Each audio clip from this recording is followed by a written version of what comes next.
अस्सलामुअलैकुम। रमज़ान इफ्तार special transmission पैगाम रमज़ान में आपको खुश आमदीद कहते हैं। मैं हूं आपके साथ अनवार खाबर और मैं हूं आपके साथ ज़रियाब इरफान। जी हाँ, माह रमज़ान का दूसरा अशरा भी अपने इख्तिताम को है। तकरीबन आज 17वां रोज़ा है और माह मुबारक जल्दी से गुजरता चला जा रहा है, लेकिन शुक्र अल्हम्दुलिल्लाह कि माह मुबारक के सभी रोज़े तकरीबन अभी ठंडे ही गुजरे हैं। लेकिन जो जी। मुल्क की सियासत है वो खासी गर्म हमें दिखाई दे रही है। इलेक्शन नताइज के बावजूद हम ये देख रहे हैं कि मुल्क में जो एक माहौल हमें नजर आ रहा है वो ताहाल ठहरने को नाम नहीं ले रहा। हाईकोर्ट जजेस की जानिब से लिखे गए खत पर अदालत उज़्मा का फुल कोर्ट इजलास हुआ, जहां पर चीफ जस्टिस ऑफ पाकिस्तान की ज़ेर सदारत इजलास कल 2 घंटे बाद खत्म हुआ और फिर ये बैठक आज दोबारा हुई। इस इजलास से पहले वज़ीर-ए-आज़म Shehbaz Sharif chief justice of Pakistan justice Qazi Faez Isa से मुलाकात के लिए सुप्रीम कोर्ट पहुंचे थे, जिसके बाद जजेस खत के मामले पर वज़ीर-ए-आज़म और चीफ जस्टिस ऑफ पाकिस्तान की मुलाकात कमेटी रूम में हुई। फिर हमने ये देखा कि वज़ीर कानून आज़म नज़ीर तारड़ साहब और अटॉर्नी जनरल मंसूर उस्मान साहब भी इस मुलाकात में शरीक हुए और फिर इसके बाद सुप्रीम कोर्ट का फुल कोर्ट इजलास जो है वो जारी है और इसके साथ साथ सुप्रीम कोर्ट में फौजी अदालतों के खिलाफ भी फैसले पर इंट्रा कोर्ट अपीलों पर समाअत हुई है। बिल्कुल, और सुप्रीम कोर्ट ने फौजी अदालतों को महफूज शुदा फैसले सुनाने की भी मशरूत इजाज़त दे दी है। और दूसरी तरफ कौमी असम्बली में अपोजिशन लीडर की तकर्री का मामला है, जहाँ हुकूमत और सुन्नी इत्तेहाद काउंसिल में एक नया तनाज़ा सामने आ रहा है और इसके बारे में कहा यह जा रहा है कि सुन्नी इत्तेहाद काउंसिल पार्लिमानी पार्टी नहीं है तो फिर अपोजिशन लीडर का ओहदा उन्हें नहीं दिया जा सकता। दूसरी जानिब अपोजिशन लीडर तकर्री पर सुन्नी इत्तेहाद काउंसिल के 2 ग्रुप भी बन चुके हैं। इसी तमाम सूरत हाल पर हम बात करेंगे। सीनियर तज़कियाकार शौकत पराचा साहब ने हमें ज्वाइन किया है। पराचा साहब, बहुत शुक्रिया आपके वक्त के लिए। सबसे पहले इस्लामाबाद हाई कोर्ट के जजेस के हवाले से, जजेस पर अगर हम दबाव की बात करें तो ये कोई नई बात नहीं है, सब इस बारे में जानते हैं। ये तमाम मौजूद जजेस माशाल्लाह और एमरजेंसियों पर भी इन्होंने मोहर लगाई है। जाहिर सी बात है वो भी किसी दबाव का नतीजा ही रहा होगा। इसको अदलिया में नजरिया जरूरत का नाम दिया गया था पहले भी। एक तारीख है पाकिस्तान की अदालती, पाकिस्तान की अदलिया की, और उस तारीख में कॉन्टेक्स्ट आप बयान कर रहे हैं और दुरुस्त बयान कर रहे हैं। और कल जस्टिस शौकत अजीज सिद्दीकी साहब भी इसी कॉन्टेक्स्ट को बयान कर रहे थे। वो कह रहे थे कि जब मेरे खिलाफ सारा कुछ ये हो रहा था तो उस वक्त तो इनमें से कोई नहीं बोला था, ये खामोश रहे थे। दूसरी बात यह है कि ये इस मुल्क में सियासत अभी तकसीम का शिकार है और वो तकसीम इतनी डीप है, फॉल्ट लाइंस इतनी स्ट्रॉन्ग है कि कोई अगर जायज भी मूव आ जाए, फर्ज किया, तो वो कहीं ना कहीं टेंटेड लगती है कि किसी एक साइड की तरफ से ये मूव चलाई गई है। और यकीन करें, कल जस्टिस शायक उस्मानी साहब से मेरे शो में बात हो रही थी तो वो कह रहे थे जब से जस्टिस शौकत अजीज सिद्दीकी वाला वो फैसला आया सुप्रीम कोर्ट का, तो मैं सोच रहा था कि कुछ न कुछ जरूर होगा और ये खत आ गया। लेकिन कल भी सुप्रीम कोर्ट का फुल कोर्ट सेशन हुआ और आज भी इस वक्त जारी है। चूंकि आपका लाइव शुरू है तो हम तो रिकॉर्ड कोई शो करे तो वो तो कह सकता है कि ये हुआ था, लेकिन अभी हो रहा है। प्राइम मिनिस्टर साहब आज स्पेशली गए और जो आज़म नज़ीर तारड़ ने अभी प्रेस कॉन्फ्रेंस की, उन्होंने वादे किया कि पीएम ने आश्योर किया है कि कोई इदारा जाती मुदाखलत नहीं होगी और इंक्वायरी कमीशन बनाने का भी जो ऐलान किया गया है। शौकत पराचा साहब, आपको लगता है कि इस इंक्वायरी कमीशन में इंक्वायरी बर वक्त मुकम्मल हो पाएगी? क्योंकि ये मामला इतना हसास है जो कि बाकी तमाम अदालती फैसलों पर भी असरअंदाज हो सकता है, जिस तरीके से 6 जजेस की जानिब से ये खत लिखा गया है। पहली बात तो ये है कि अभी तो वक्त पे मुकम्मल हो नहीं हो वो तो दूर की बात है। क्या जो एग्रीव्ड पार्टीज हैं या जो एग्रीव्ड पार्टी के साथ खड़े हैं वो इंक्वायरी कमीशन एक्ट के अंडर किसी कमीशन को तस्लीम करेंगे? नंबर 1, क्योंकि हुकूमत ने कायम करना है ना जी।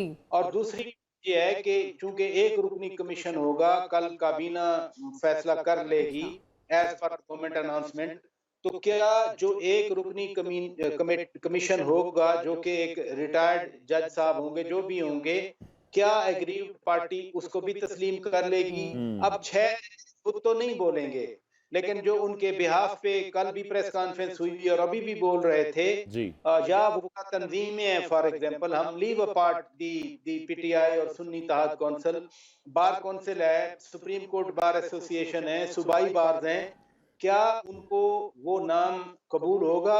मत भूलिए सरदार लतीफ खोसा साहब अब अपोजिशन के प्लेटफॉर्म पर हैं और जब भी कोई बुगला तहरीक चलती है वो उसके सरगर्म कारकुन होते हैं और आज भी पहले प्रेस कॉन्फ्रेंस कर गए। जी तो अभी वो बहुत दूर है बात कि क्या वो वक्त के अंदर तहकीकात करेगा ठीक है। कमीशन, पहले तो एक्सेप्टेबल होगा या नहीं होगा ये बड़ा सवाल है। लेकिन पराचा साहब, आप इस चीज को किस तरह से देख रहे हैं कि सच और झूठ बोलने का कोई वक्त का तयन तो है नहीं, कोई वक्त मुतय्यन नहीं किया गया इसके लिए, लेकिन इस बार तो हम ये देख रहे हैं कि सच बोलने के लिए किसी खास वक्त का इंतजार किया गया है, या देख रहे हैं किसी खास शख्सियत का इंतजार किया जा रहा है। जिस तरह से शौकत सिद्दीकी साहब ने कहा कि यही बातें जब मैंने की थी उस वक्त तो कोई नहीं बोला।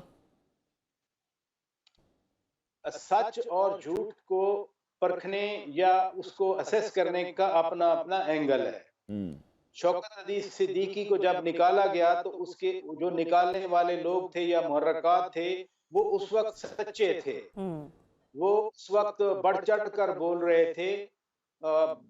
शायद मैं कोई ज्यादा बात ना करूं तो बेहतर है जी। और आज वो झूठे साबित हुए सुप्रीम कोर्ट की तरफ से। झूठे इस तरह साबित हुए कि जो उनका आर्गुमेंट, जिस आर्गुमेंट पे निकाला गया था जस्टिस शौकत सिद्दीकी साहब को, वो आज की सुप्रीम कोर्ट में गलत साबित हुआ। इसीलिए तो वो सारा केस खत्म हुआ और उनकी जो बदतरफी थी वो कलअदम करार दी गई। तो लिहाजा जो झूठ और सच को परखने का एक एंगल है, जो जाविया है, वो हर एक का अपना अपना है। साकिब निसार जो फैसले करता रहा उस वक्त तो, आज जो एग्रीव्ड फील कर रहे हैं उस वक्त तो बढ़ चढ़ कर वो नारे मारते थे, वो वेलकम करते थे। खुद शौकत सिद्दीकी साहब को हटाने के लिए बानी पीटीआई खान साहब ने तो बाकायदा, मुझे याद है, आपको भी याद है, क्लिप्स उनके अभी भी चल रहे हैं कि उन्होंने इसको कितना वेलकम किया था। लिहाजा ये कहना कि किसके नजदीक जो झूठ है क्या उसकी यूनिवर्सल हैसियत है, किसी के जो सच है उसकी यूनिवर्सल हैसियत है। उस वक्त की जो जेटीआई व्हाट्सएप पे बनाई गई थी क्या वो इंटरफेरेंस नहीं थी, या उस वक्त जो लोग जेआईटी में इन्फ्लुएंस करते थे क्या वो इंटरफेरेंस नहीं थी। आज इंटरफेरेंस कहने वाले या तो कहें कि उस वक्त इंटरफेरेंस हाँ हमारे जरिए होती थी, हमारे थ्रू होती थी, हम एजेंडा बैठ के हाईलाइट किया करते थे। तो मैंने चूंकि वो भी दौर देखा है, मैंने ये दौर भी मैंने देखा हूं, तो ये अब मैं इसमें वही बात कर सकता हूँ, एक अपना प्रिज्म है, उस प्रिज्म से निकल कोई नहीं रहा।